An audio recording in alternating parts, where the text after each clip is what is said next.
Bismillahirrahmanirrahim. Assalamualaikum warahmatullahi wabarakatuh.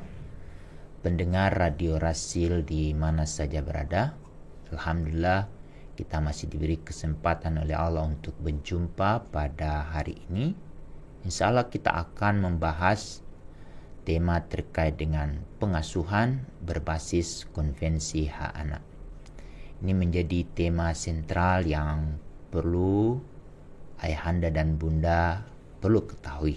Meskipun ayahanda dan bunda sudah lama menjadi orang tua atau menjadi orang yang sehari-hari mendampingi anak-anak kita, kami di studio lebih banyak untuk berbagi informasi.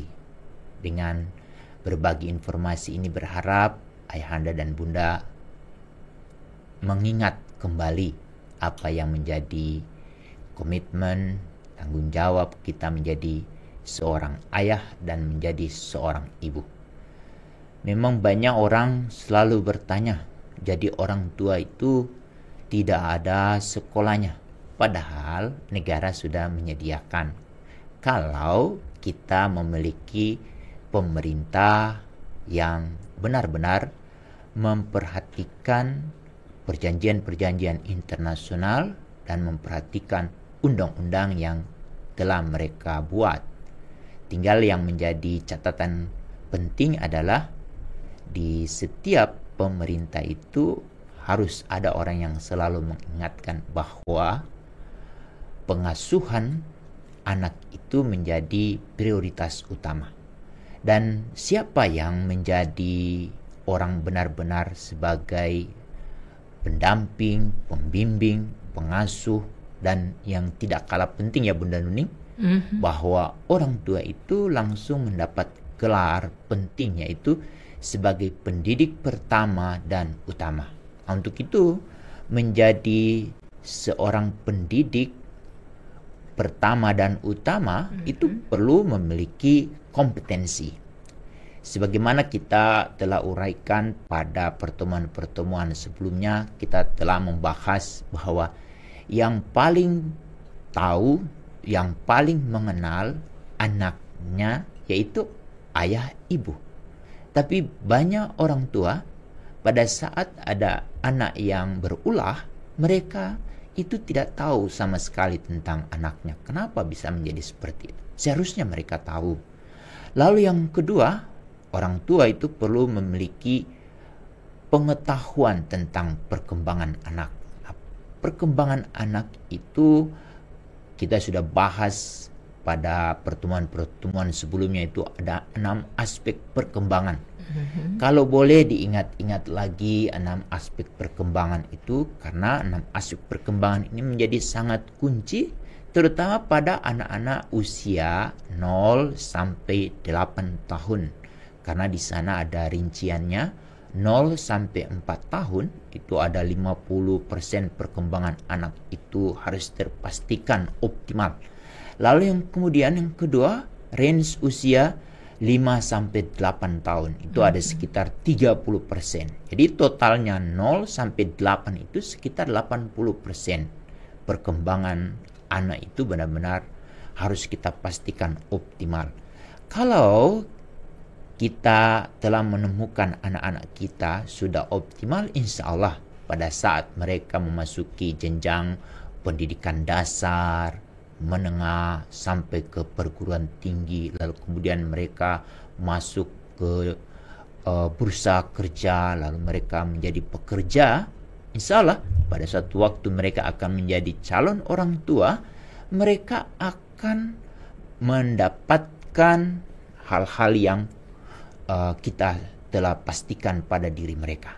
Untuk itu 6 aspek itu saya perlu informasikan kembali, kalau boleh di refresh lagi oleh Bapak Ibu sekaligus mengecek apakah 6 aspek perkembangan ini benar-benar telah optimal pada diri setiap anak kita. Pertama adalah aspek nilai-nilai agama dan moral. Itu selalu memastikan bahwa apa yang dilakukan oleh anak itu hanya karena Allah dan dia merasa diawasi oleh Allah. Lalu kemudian segala sesuatu yang mau dia sentuh atau yang mau dia makan atau yang mau dia minum, dia selalu minta izin kepada ibunya atau kepada orang yang di sekitarnya, boleh aku memilikikah ini? Kalau sudah dapat izin, insya Allah anak akan merasa bahwa yang dia peroleh itu menjadi milik dia, dan itu akan memunculkan ketenangan pada diri dia karena selalu diingatkan oleh apa yang dilakukan hanya karena Allah dan dia merasa diawasi oleh Allah. Itu aspek yang pertama. Aspek yang kedua terkait dengan nilai-nilai Pancasila. Kita beruntung negara ini memiliki kesepakatan, yaitu terkait dengan Pancasila sebagai dasar segala sumber hukum.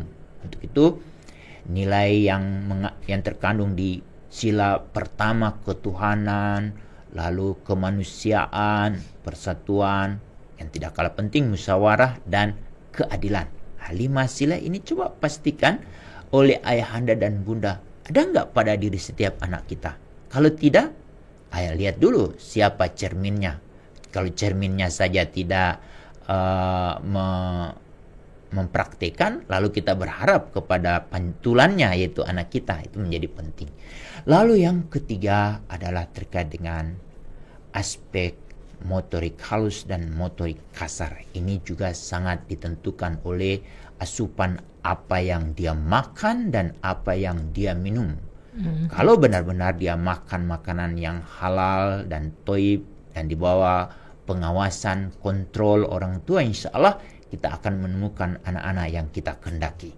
Lalu kemudian aspek yang keempat, kognitif. Kalau kita bicara, diperhatikan gak oleh anak kita? Lalu pada saat anak berucap, apa yang diucapkan itu sesuai tidak dengan apa yang kita pahamkan? Itu juga menjadi penting. Lalu aspek yang kelima ini terkait dengan perkembangan bahasa. Bagaimana dengan perkembangan bahasa anak kita? Apakah dia sudah mampu menghasilkan bunyi dari mulut dia? A, ma, pa, kita harus perhatikan. Lalu kemudian sudah ada kejelasan, dia sudah dapat menyebut kata, lalu merangkai satu kata digabung menjadi 2 kata, akhirnya membentuk kalimat, lalu setiap apa yang diucap kita mengerti, lalu apa yang kita sampaikan dia pahami. Itu berarti kita sudah menemukan anak kita, proses perkembangan bahasanya sudah mantap.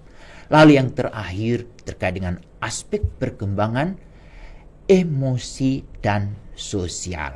Ini semua menjadi hal yang sangat menentukan, yang kita jelaskan bahwa ayahanda dan bunda, 6 aspek perkembangan ini menjadi pengetahuan, berarti menjadi salah satu komponen dari kompetensi dari seorang ayah dan seorang ibu yang sekaligus sebagai pengasuh dan sekaligus sebagai pendidik pertama dan utama.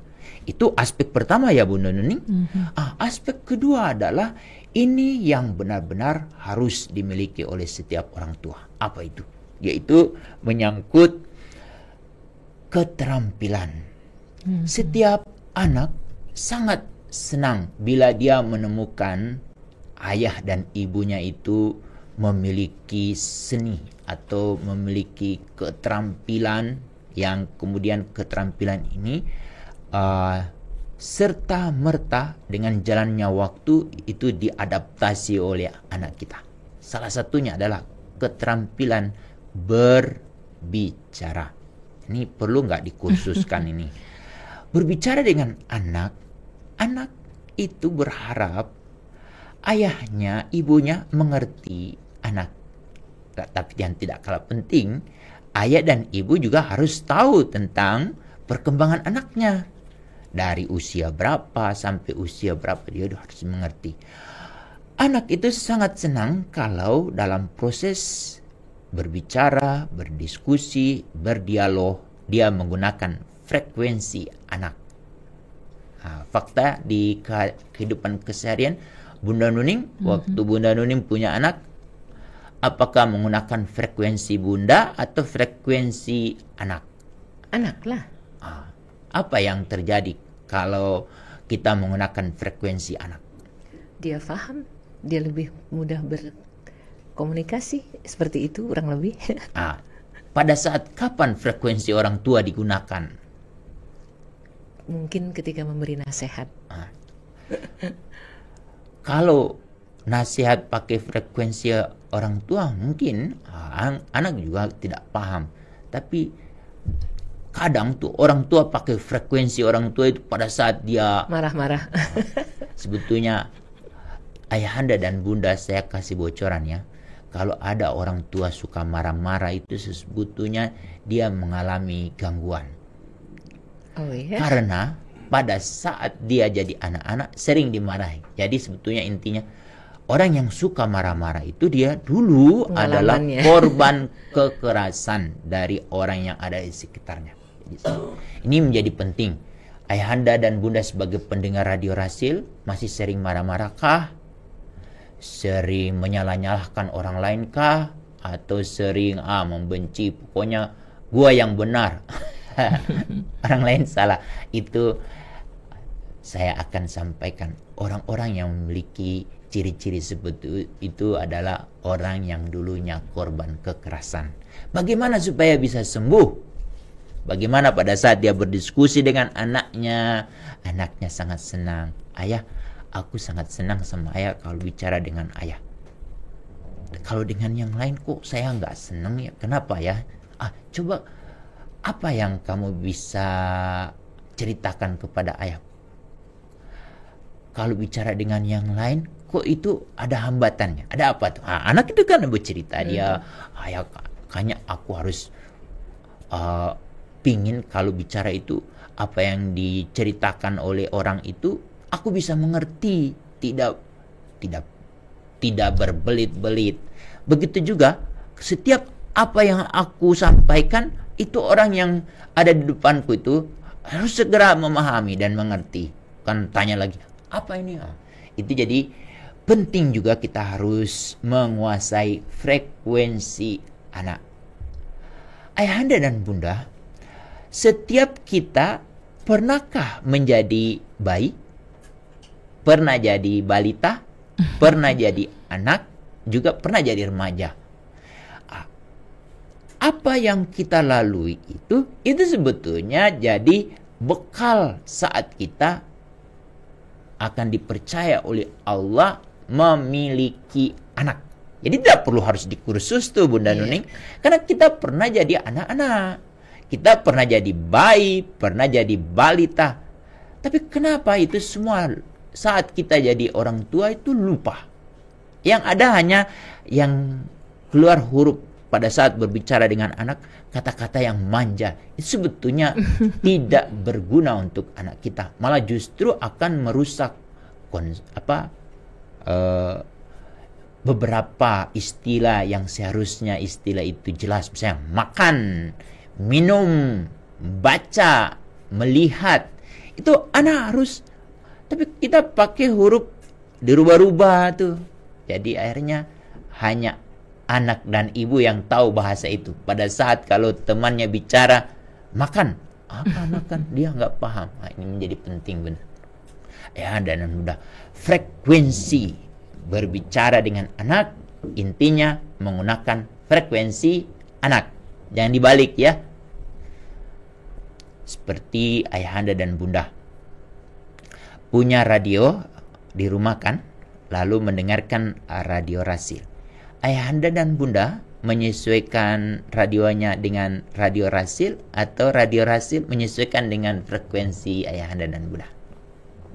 Kita dong yang menyesuaikan ke Rasil.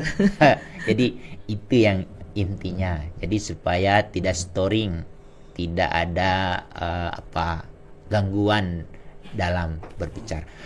Khusus nih keterampilan berbicara juga perlu kita dalami, kita perlu identifikasi terkait kondisi anak kita. Apakah anak kita itu abilitas atau disabilitas. Nah, itu menjadi tantangan bagi ayahanda dan bunda. Kok kalau kita bicara dengan anak ini kok dia lambat ya menjawab, dia lambat mengerti. Itu berarti ada gangguan. Nah, untuk itu agar kita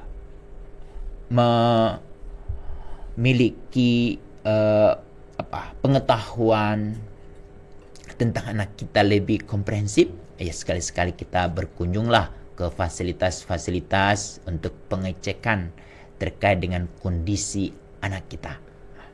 Kemana tuh? Sekali-sekali berkunjunglah ke sekolah yang inklusif atau ke sekolah SLB untuk saling ngecek, atau ke para ahli yang diberi kemampuan untuk mengecek itu.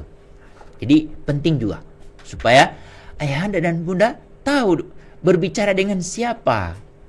Jangan kita memaksa, kita sebagai orang tua, anak harus mengerti. Ini penting juga.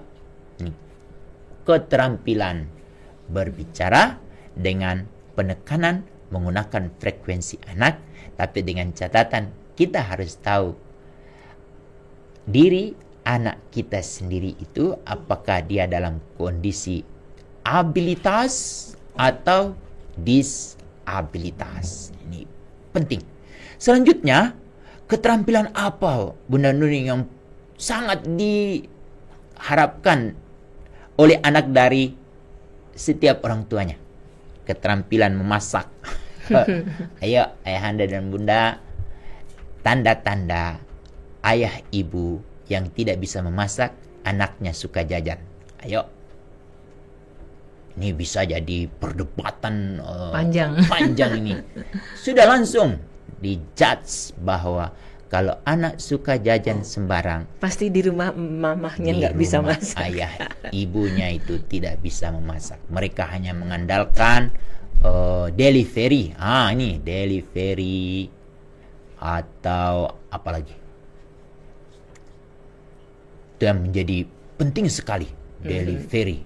Ini dapat dimengerti oleh ibu-ibu, atau anaknya sering disogok. Ini penyogokan itu terjadi awalnya saat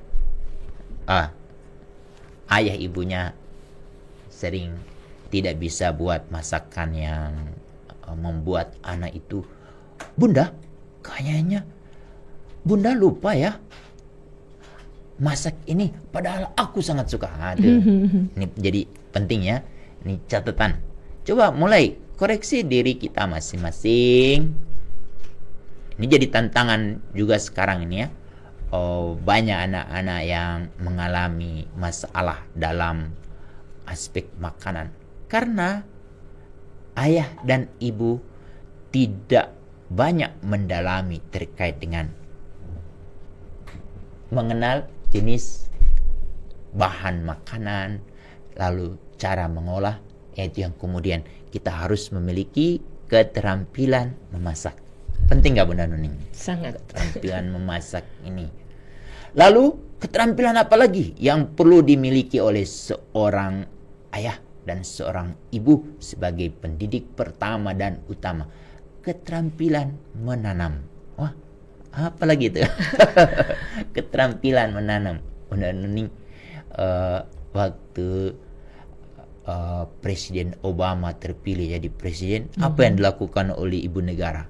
Ibu negara membuat kebun di White House. Wow. Sekarang ada nggak tuh ibu-ibu PKK? Itu banyak tuh programnya tuh menanam. Apalagi kalau sekarang juga diperkenalkan dengan apa itu dan menanam pakai hidroponik. Yeah. Itu keterampilan yang sangat penting untuk dikuasai oleh setiap ayah, setiap ibu. Untuk apa? Untuk membantu anaknya nanti. Dia tidak akan mengalami ketergantungan kepada pokoknya udah kamu beli aja ke supermarket atau ke pasar. Ada hal-hal yang bisa dilakukan di rumah, tapi itu tidak banyak dilakukan. Maaf, kita punya tanah terbatas. Tidak ada alasan sekarang hidroponik itu di kota-kota seperti di Jakarta ini diperkenalkan hutan berkebun di kota. Itu ada tuh. Ini penting untuk kita harus ketahui, dan ini menjadi satu hal bila kita mengalami keterbatasan keuangan untuk membeli bahan-bahan yang harusnya dibeli tapi tidak ada uang. Kita dengan berkebun itu semua bisa ada solusi. Tapi keuntungan besarnya itu adalah pada diri setiap anak kita. Dia akan mendapatkan informasi yang lengkap dari mulut ayah dan ibunya terkait dengan pertanian, terkait dengan satu butir cabai, satu butir tomat. Itu dia dapat penjelasan dari ayah ibunya dengan cara dia menanam. Penting keterampilan menanam. Lalu yang tidak kalah penting ini menjadi sangat penting untuk setiap ayah dan bunda kalau boleh memilikinya. Apa itu Bunda Nuning? Keterampilan menulis. Tadi keterampilan membaca, memasak, lalu apa tadi? Menanam, menulis. Menulis ini salah satu hal yang menjadi penting untuk keterampilan menulis. Apa saja yang sudah kita kuasai, lalu kemudian kita tulis, insya Allah itu akan banyak kita ingat daripada kita apa yang kita baca terus lalu kita ceritakan. Itu ada yang juga tertinggal, tetapi yang paling lewat menulis itu banyak hal. Menulis puisi, menulis sajak, menulis cerita, menulis artikel, menulis cerita pendek, novel, lalu yang kemudian nanti menjadi monograf, lalu kemudian beranjak kepada buku referensi. Bunda Nuning, kalau seorang ibu itu mampu menuliskan apa yang dia ketahui terkait dengan proses tumbuh, proses berkembang anaknya dari hari dia dinyatakan positif hamil sampai dia mampu menceritakan semua apa yang terjadi pada diri setiap anaknya, itu dalam sebuah cerita kumpulan tulisan-tulisan pendek setiap hari itu dikumpulkan Bunda Nuning.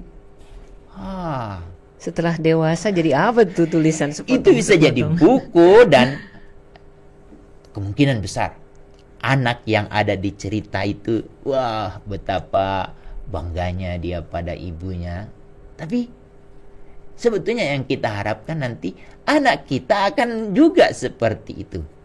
Saya punya pengalaman dulu waktu saya selesai tesis saya, lalu kemudian orang lain kan taruh di perpus kan Bunda Nuning. Saya langsung seminarkan. Lalu salah satu pembicara pertama di Indonesia itu anak sebagai pembicara di forum nasional. Itu adalah anak dari Pipit Senja. Bunda Nuning kenal Pipit Senja, penulis banyak novel. Itu anaknya. Belakangan anaknya saya dapat informasi sudah lulus dari Fakultas Hukum Universitas Indonesia. Dia bercerita, menulis. Dan itu sebetulnya keterampilan yang sangat sederhana dimiliki oleh setiap ibu yang dulu waktu remaja dia suka goda-goda calon ayah kan lewat kiri. Kalau sekarang kan jadi cerita lewat status. Kalau dulu kan nulis surat kan. Tapi itu semua waktu punya anak itu dilupakan. Tidak ada waktu. Anak saya ini harus mandi, harus punya waktu. Cuma bagaimana memanagenya, ini yang jadi persoalan. Keterampilan menulis menjadi penting. Lalu ini semua sudah kita punya pengetahuan, punya keterampilan, tapi yang tidak kalah penting kita harus memiliki sikap. Sikap ini yang kemudian kita akan bahas sepanjang-panjangnya sebetulnya kalau kita punya waktu ya. Tapi yang tidak kalah penting, ayahanda dan bunda menjadi individu yang akan menghasilkan generasi yang hebat. Itu sesungguhnya adalah ayahanda dan bunda yang mendapatkan amanah sebagai pendidik pertama dan utama. Tugasnya hanya dua, adalah memberikan kabar gembira, lalu kemudian peringatan. Anak yang ada di depan kita itu menjadi individu yang sukses, menjadi individu yang membuat orang lain merasa sedih atau marah. Itu yang menentukan adalah Allah.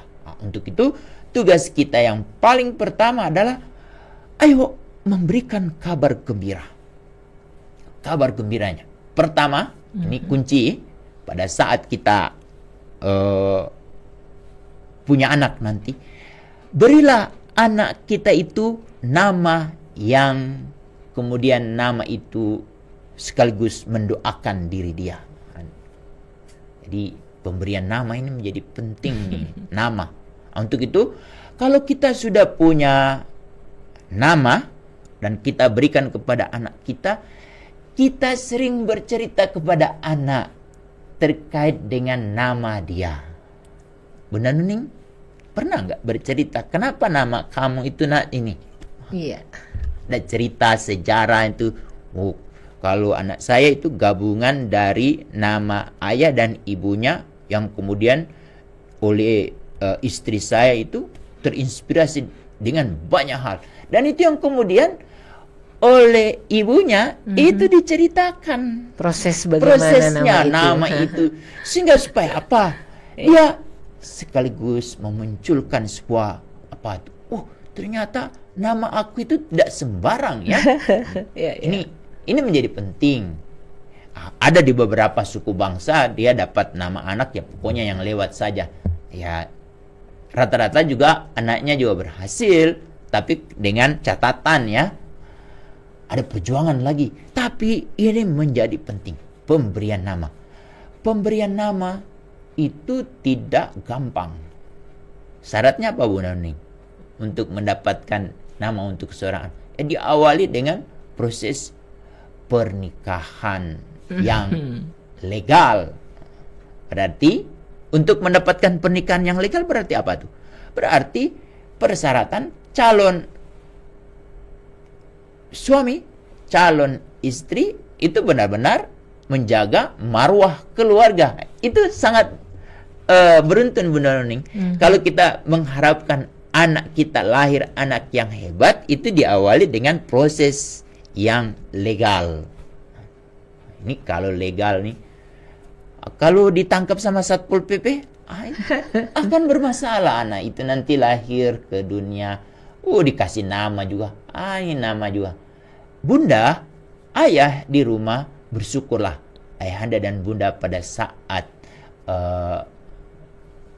menjalankan tahapan perkawinan itu diawali dengan proses-proses yang sangat menjaga nilai-nilai di masyarakat. Itu akhirnya ayahanda dan bunda juga ada ketenangan. Tapi bagaimana dengan orang yang lain? Itu dampaknya akan diderita oleh anak kita. Dia akan mendapatkan stigma. Jadi penting. Untuk itu supaya ke depan kita menjadi lebih meyakinkan terkait dengan anak kita, salah satunya memberikan nama anak itu benar-benar menjadi punya makna. Lalu ini yang sering tidak dilanjutkan oleh orang tua, menjelaskan terkait dengan latar belakang diri dia. Ayahanda dan bunda, jangan sembunyikan terkait dengan diri kita pada anak kita. Insya Allah kalau banyak hal yang positif yang kita sampaikan tentang diri kita, itu serta-merta anak kita akan berupaya bagaimana menjaga marwah kita. Tapi juga Kalau ada hal-hal yang negatif, kita sentuh aja lewat sebuah kisah. Tapi jangan ceritakan secara frontal tentang diri kita. Tapi perlu juga kita harus khawatir pada suatu waktu nanti anak kita akan mengetahui tentang diri kita dari orang lain terkait dengan nilai-nilai yang bertentangan di masyarakat yang kita pernah lakukan. Kalau boleh kita ceritakan sedikit-sedikit dalam catatan atau dalam penekanan, berharap pada suatu waktu anak kita tidak akan mengikuti perilaku-perilaku yang menyusahkan orang lain yang pernah kita lakukan. Jadi ini menjadi penting. Baik itu ayah maupun ibu itu menjadi satu hal. Kapan itu? Mulai dari anak itu belum bisa berbicara saja kita sudah cerita. Tahu nggak ini ayah ini loh sekolah SD di sini, SMP di sini. Apakah anak kita akan mengingat? Insya Allah pada satu waktu dia pada saat bisa berbicara dia akan menceritakan, aku kenal ayahku sesungguhnya. Penting. Pemberian nama penting, lalu kemudian menceritakan secara utuh tentang diri kita. Apakah hanya sampai di situ? Tidak. Siapa lagi? Kakek dari bagian ayah, nenek dari bagian ayah. Itu ceritakan semua tentang diri mereka. Ada sesuatu yang, kalau ada hal-hal yang heroik yang dilakukan oleh kakeknya, itu menjadi satu hal yang akan selalu diingat oleh anak kita. Kakek dari bagian ibu, nenek dari bagian ibu. Lalu kemudian kita ceritakan itu semua, dan ini yang kemudian akan mengarah nanti pada saat proses pembentukan identitas diri anak kita. Nah, ini ibu bapak, banyak orang tua itu tidak ambil bagian untuk menjelaskan ini. Akhirnya anak kita itu pas ditanya, siapa kamu? Dia tidak bisa mendeskripsikan tentang diri dia. Kalau dia sudah tahu, ayah aku, tahu nggak? Ayahku itu punya ayah. Ayahnya itu orang Batak, ibunya orang Sunda. Dia dapat gambaran. Oh, ternyata kamu gabungan dari Batak dan Sunda, itu dari bagian ayah. Nenek aku Betawi, tapi kakekku nih dari bagian ibu adalah orang Jawa. Dapat tuh informasi terkait dengan itu. Bayangkan, ayahanda dan bunda, itu semua kita ceritakan. Ini nanti akan mengarah pada satu hal yang terkait dengan identitas. Supaya anak kita itu mulai mengenal siapa diri dia sesungguhnya. Dia berasal dari mana. Kalau dia sudah mengenal identitas dia, ada sesuatu hal yang harus dia selalu perhatikan, yaitu menjaga marwah. Ini marwah ini sesuatu penting gak Bunda Nening? Sangat deh kayaknya.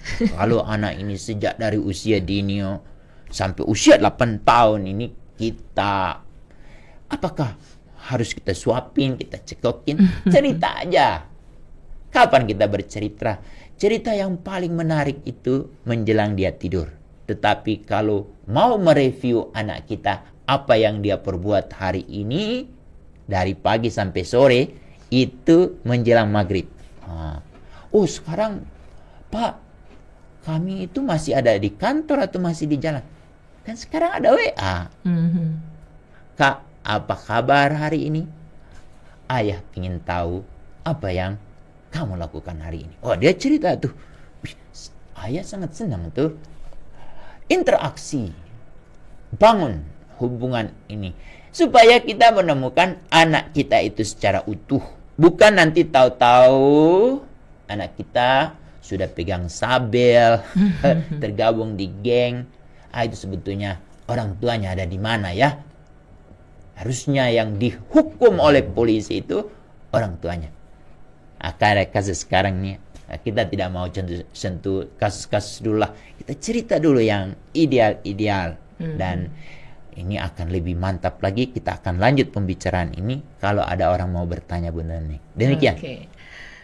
Jadi terkait dengan apa yang paling diperlukan oleh anak-anak di usia emas. Tadi barusan kita sudah dengar. Mudah-mudahan kalau yang udah terlanjur anaknya udah gede mah susah juga ya. Boleh. Tinggal kita minta Gimana? orang tua, ayah dan ibu meminta maaf kepada anaknya. Oh, minta maaf karena memang dulu kita nggak paham sekarang. Ya. Itu akan setidaknya menjadi jembatan antara perasaan dia dan perasaan kita gitu ya. Iya. Oke. Kita ke WA yang sudah dikirimkan di sini. Ini tanpa nama. Tertarik sekali dengan bahasan kali ini. Kalau misalnya istri Jawa, suami Sumatera. Ini kebetulan dia sedang hamil 8 bulan ya. 8 apa 3 nih. Itu bagaimana pemaduan daripada soal nama tadi, Ustadz? Menarik ya. Jawa, Sumatera. Gabungkan saja nama ayah dan ibunya. Lalu cari tokoh ini bisa yang bersentuhan. Ya kan, kalau kita muslim, carilah tokoh-tokoh muslim yang kemudian memastikan nanti nama itu kita harus jelaskan ya, supaya ada individu menggunakan nama pemberian dari orang tuanya, tapi itu banyak ditangkap oleh polisi. Gara-gara? Itu kenapa? Karena dia tidak mengenal tokoh yang terkait nama itu. Terkait dengan nama itu.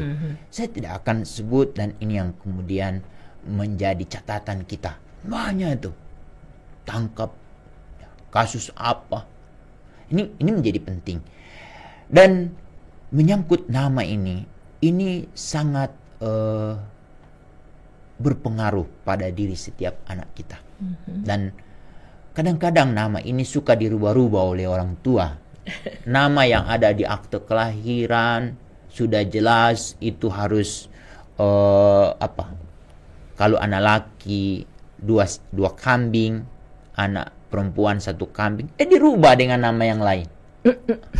Untuk itu ayahanda dan bunda, janganlah membuat anak kita bingung. Sebetulnya nama aku ini sebetulnya siapa, bunda? Kadang ada anak suka cerita. Tapi ada beberapa anak yang sudah berhasil. Memang ada sedikit. Saya pernah ketemu bunda ini. Nak, kamu senang nggak dipanggil dengan nama itu? Sebetulnya aku nggak senang. Dia jujur. Tapi udah terlanjur, itu sudah jadi kebiasaan yang dia dengar. Akhirnya dia menerima begitu saja, meskipun itu tidak membuat dia senang. Untuk itu ayahanda dan bunda, kalau kita sudah memberikan nama kepada anak itu, lalu kemudian sudah dicatatkan di kutipan akte kelahiran, itu berarti sudah diakui oleh negara. Jangan dirubah-rubah dengan panggil nama-nama lain. Seperti saya, Hamid. Hamid. Itu benar penting itu. Agar tidak terjadi hal-hal, supaya kita tidak membuat hal-hal yang merusak nama kita. Dan di belakang, apalagi di beberapa keluarga yang menggunakan marga, itu lebih detail. Kalau dari ada satu suku tidak pakai marga, tapi sudah mencerminkan dari namanya saja dia sudah wakil dari sebuah suku itu. Itu sangat berat untuk seorang anak untuk dia jaga. Kalau itu tidak diberi penjelasan oleh ayah, oleh ibu setiap hari minimal 5 kali. Nah, kamu namanya siapa, nak? Kamu ngerti nggak nama ini? artinya apa, nak? Apa yang harus kamu perbuat, nak, terkait dengan namamu? Aku ayah. Kalau ada PR, aku buat PR tepat waktu. Kalau aku punya teman, dia membutuhkan bantuan, aku segera. Itu poinnya. Nah, jadi ini menjadi sangat penting. Itu benar, Noni? Oke. Yang 8 bulan tadi. Kira-kira apa ya gitu? Kalau boleh, ada hal-hal yang dirasakan negatif yang dialami oleh bunda, yang dilakukan oleh suami itu otomatis misalnya marah atau apa, usap perut anaknya, minta maaf. Perut ibunya dong, yang anaknya di dalam. Masih dalam, jadi ibunya itu minta, nah maafkan bunda ya, sebelum kamu lahir ke dunia kamu tidak mengingat-ingat yang negatif, yang kamu ingat hanyalah yang terbaik dari bunda dan dari ayah, dan itu bunda berharap kamu akan menjadi calon pemimpin yang hebat nanti, tidak korupsi, tidak menyakiti orang lain. Intinya sangat namamu itu selalu disebut oleh penduduk bumi dan penduduk langit. Wah, itu menjadi penting tuh. Doa penting tuh. Keren banget. Ini ada yang minta saran nih. Mungkin juga sedang hamil kali ya. Nama yang bermakna doa, mungkin bisa kasih masukan, please. Nama bisa menggunakan yang nama ada kaitannya dengan nama yang berhubungan Asmaul Husna. Lalu nama Rasulullah. Nama Rasulullah itu banyak sekali. Coba tinggal Google nama lain Rasulullah itu siapa. Lalu baru dari Asmaul Husna sudah dapat berapa nama pilihan tuh. Kita tinggal pilih. Tapi harus pilih-pilih juga nama-nama yang tertentu ya. Lalu Nabi Muhammad itu banyak dipakai ya. Nama itu pakai tuh. Cari. Lalu kalau boleh diskusi dengan ustadz yang ada di sekitar kita. Tapi yang paling penting yang memutuskan itu adalah dua orang. Siapa? Ayah ibu. Ayah dan ibu. Kalau boleh jangan panjang-panjang, menyusahkan ibu guru di sekolah nanti. Ada idealnya berapa satu sebutan berapa suku kata gitu. Kita tanya sama Dukcapil supaya Dukcapil kasihan. Kan Dukcapil itu cuma nyiapin pendek sekali itu. Iya. Ada di TikTok sekarang ini. Nama kamu siapa? Panjang. Iya, Pak Guru tahu nama kamu panjang. Dipanggilnya siapa gitu ya. Men, namanya panjang. Si nama PANJAN. Iya. Bukan namanya yang panjang itu.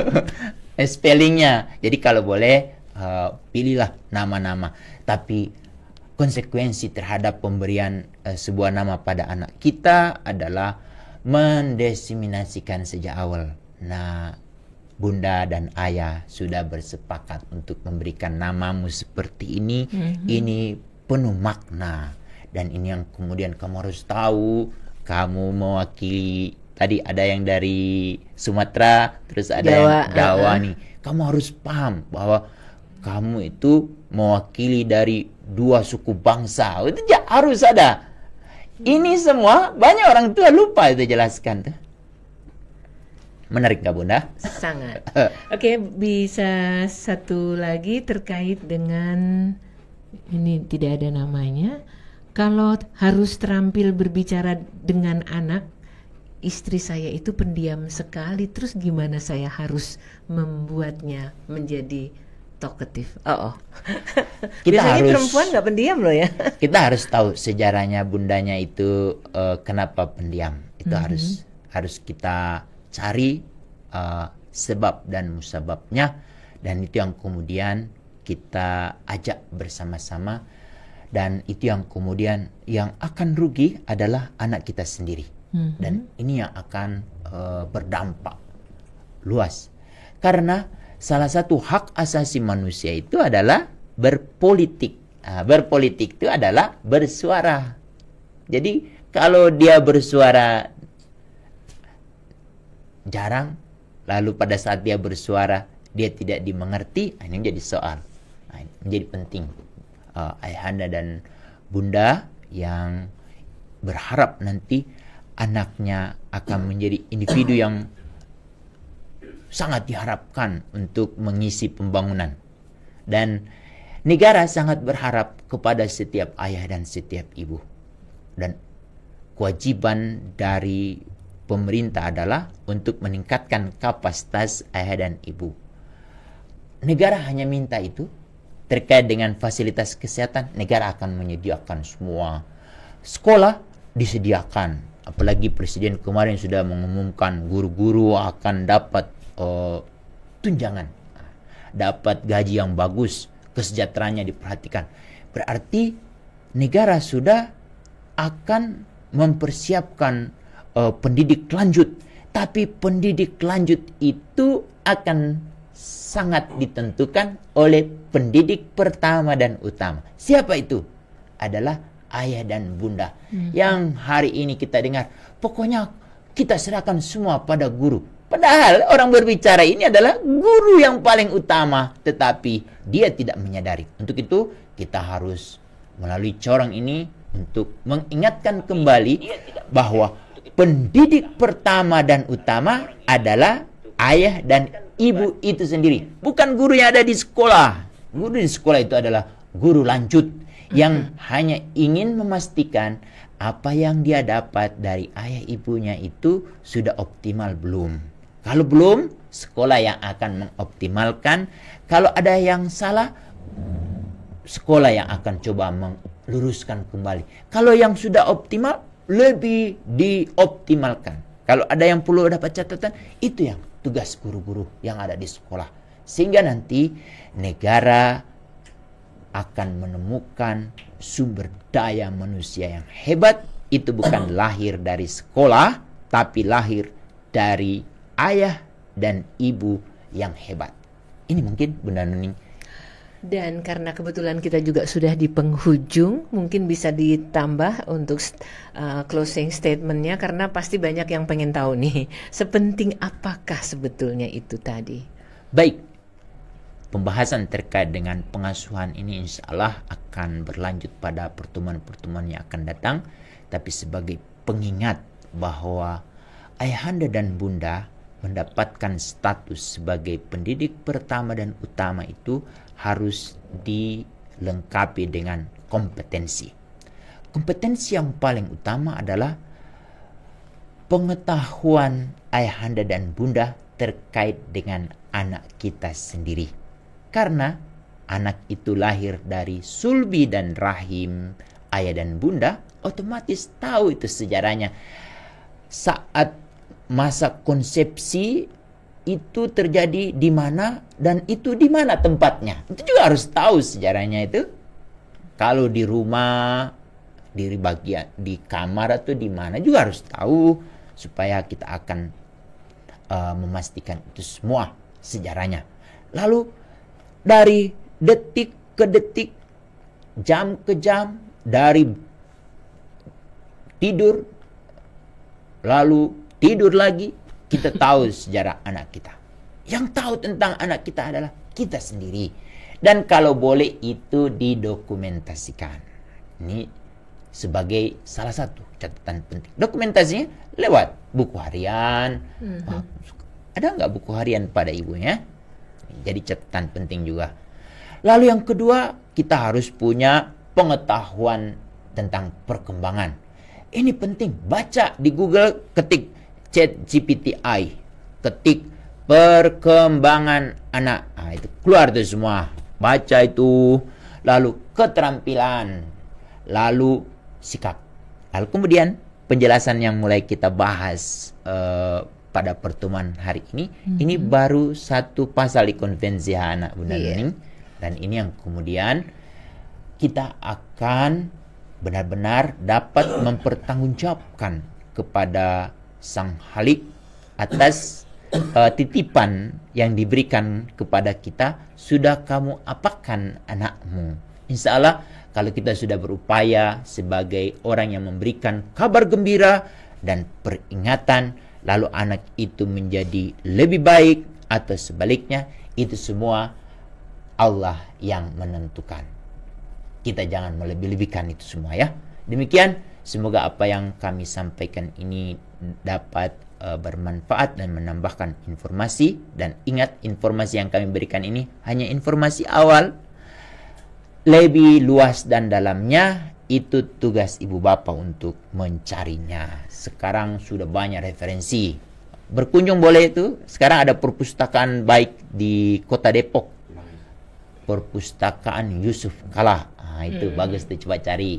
Atau mau bagus lagi, di perpustakaan Merdeka Selatan atau di daerah kita masing-masing sekarang sudah ada perpustakaan. Dan saya sangat senang selalu saya berkunjung ada ayah dan ibu membawa anaknya. Itu berarti ayah dan ibu yang bertanggung jawab. Lalu bagaimana dengan ayah ibu yang tidak sering ke perpustakaan? Itu untuk sementara ini ayah-ayah yang masih sibuklah, yang mungkin masih abai terhadap anaknya. Yang penting udah kamu dikasih gadget aja udah diam. Dan itu yang kemudian ibu bapak akan rasakan nanti. Kita berdoa semoga Allah selalu memberikan cahaya kepada kita yang hari ini sudah semakin lembut pada anak kita, semakin lembut lagi. Demikian, Assalamualaikum warahmatullahi wabarakatuh.